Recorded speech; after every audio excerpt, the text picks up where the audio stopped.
Our first day of cycling is from Nieuwegein to Dordrecht.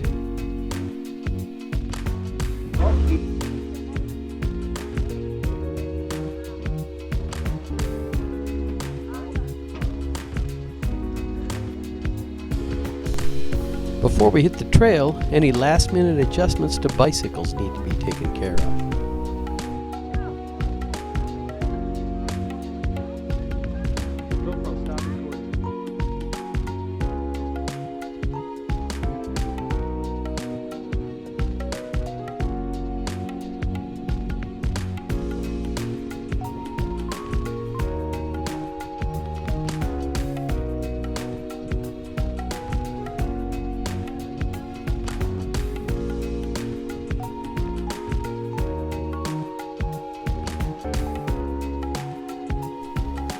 Here we're approaching the lock and dam that the barge will go through in order to meet us around lunchtime this day.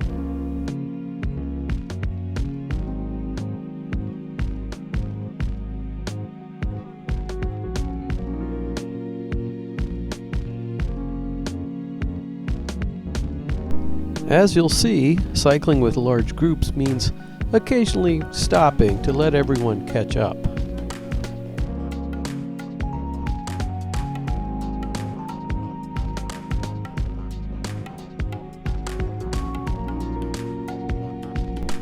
Much of this first day, we ride along the river Lek. We also venture into several of the villages along the way and get to see a lot of what they call backyard gardens.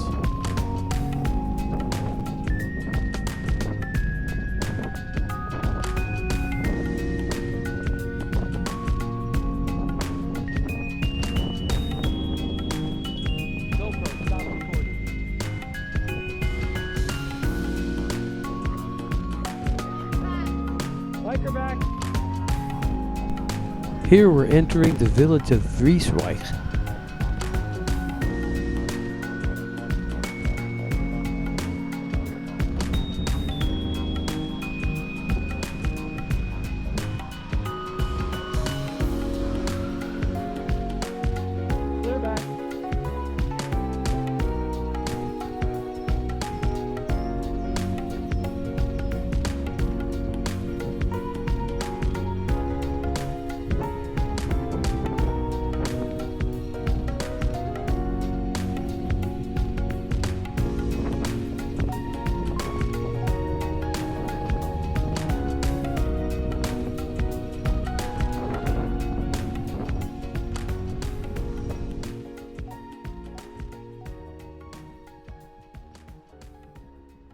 GoPro, stop recording.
Here we stopped for a mid-morning break.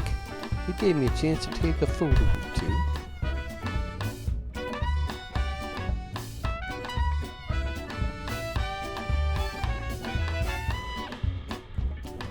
In this village we saw some houses with thatched roofs. We looked it up, and according to the internet, they can last over 50 years.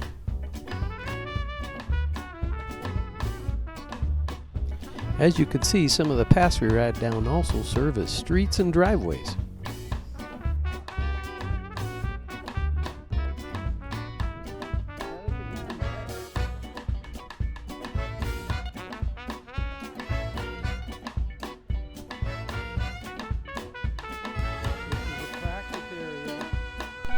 Here we see a practice area for the pole vaulting that the Dutch do. They vault over that water onto the sand.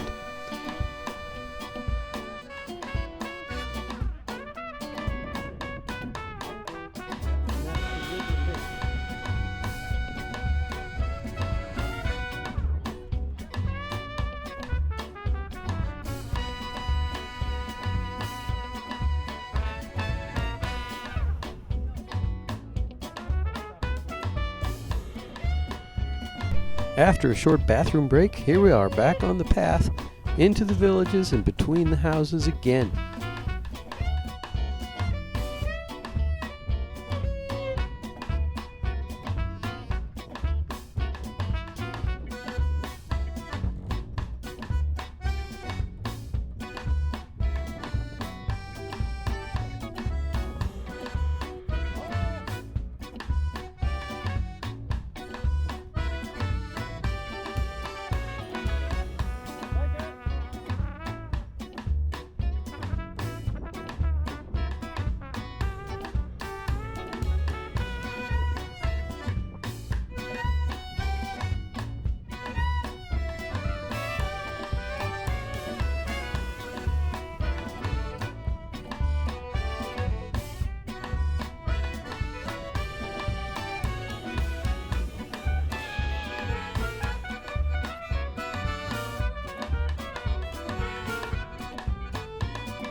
In a lot of this footage, you can see the vast differences in water level from one side of the path to the other. This is pretty typical for the Netherlands. We learned earlier in the trip that the water is always being pumped from the lower level to the upper level until it reaches the ocean.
As you can see, we stopped for lunch in Schoonhoven.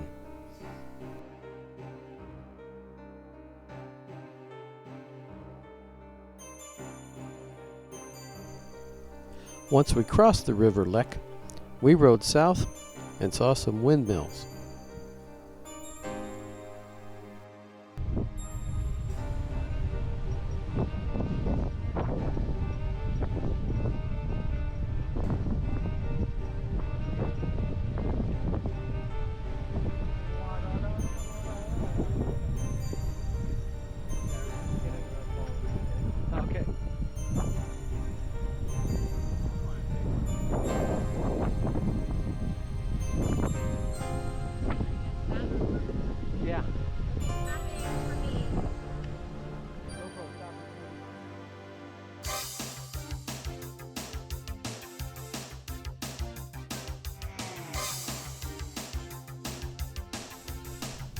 Each of these windmills are used for different purposes, and some of them have people living in them or near them.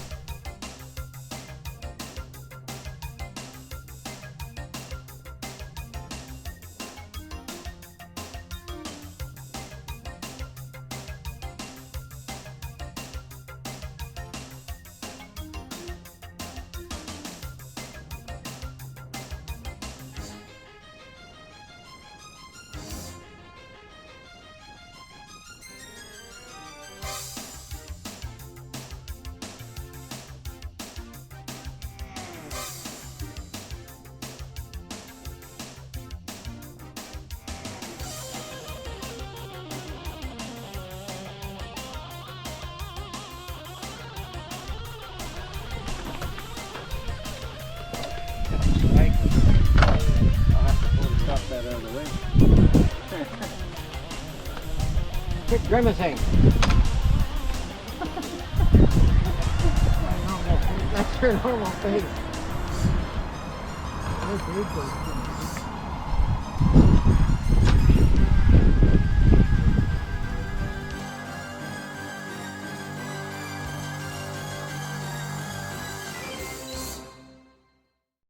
The government owns those or individuals? I think individuals. Yeah.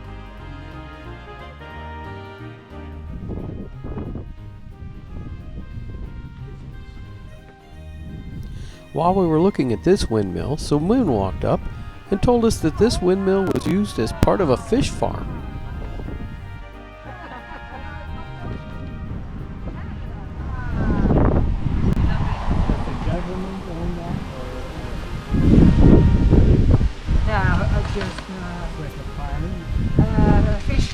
Fisher, oh? Hoe heet dat, palen? Ja, vis, Ja. Huh. Ja, de volk. So he puts something to catch the fish on, color, and then go on.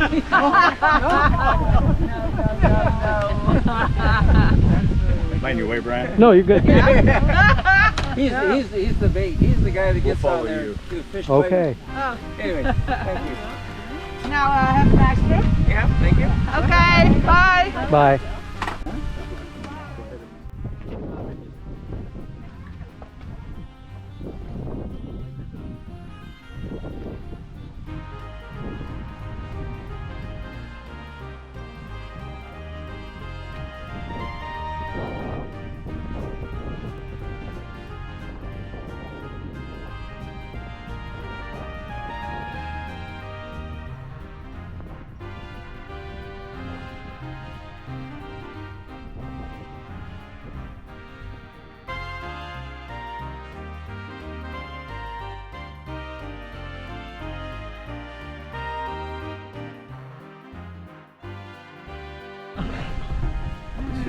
Look at this beautiful garden over here. He's going to get an Academy Award.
Here we are arriving at Kinderdijk.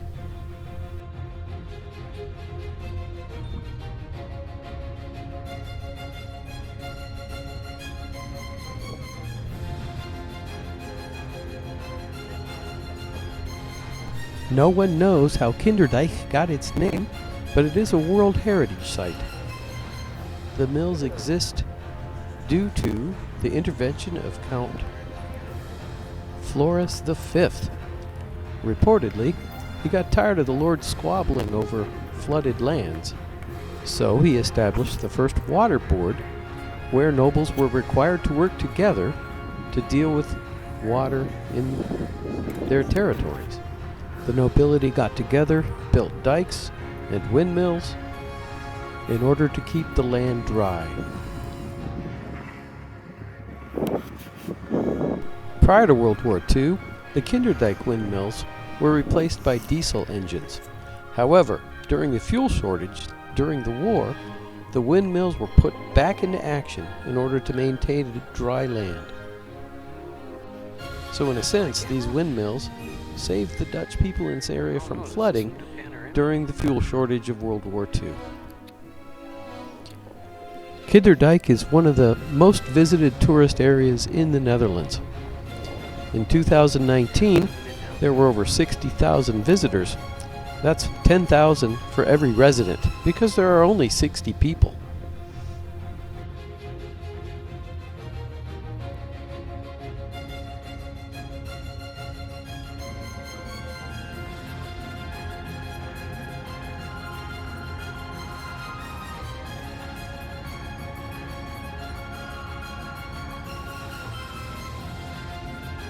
After Kinderdijk, we rode the short way into Alblasserdam and got on the water taxi. We took it to Dordrecht, and from there it was a short ride to get back onto the boat.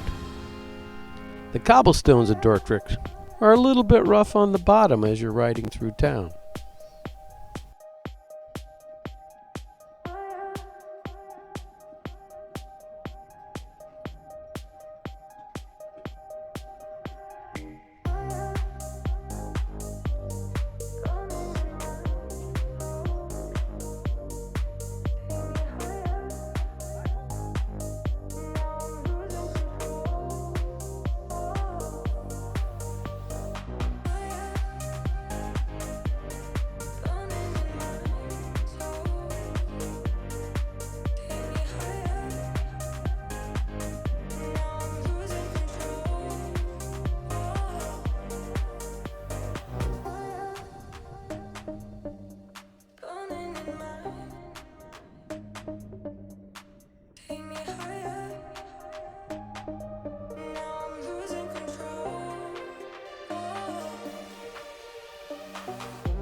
After dinner, we took a walking tour of Dordrecht.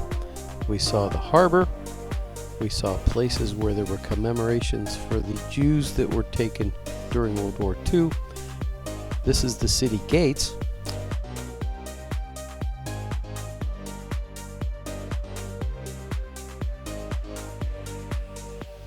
And we saw the city hall.